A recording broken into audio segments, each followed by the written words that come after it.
जा रहे? कांजूरमार्गला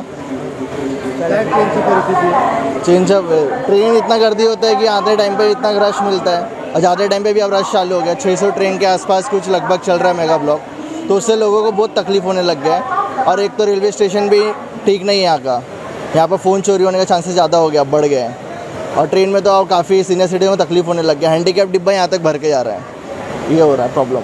इथे इतकी प्रचंड हाल होत आहेत। मी आज जवळजवळ 7:30 इथं उभा आहे। अक्षरशः डोंबिवलीवरनं रिटर्नला माणसं येतात, इकडनं पण कसाऱ्यावरनं माणसं भरलेली ट्रेन असते। इथं आम्ही म्हणजे चढू पण शकत, इतकी भयानक परिस्थिती झाली आहेत आणि आम्हाला ऑफिसला तर वेळेवर जावं लागतं। परंतु या कारणामुळे इतका काही त्रास होतो आहे।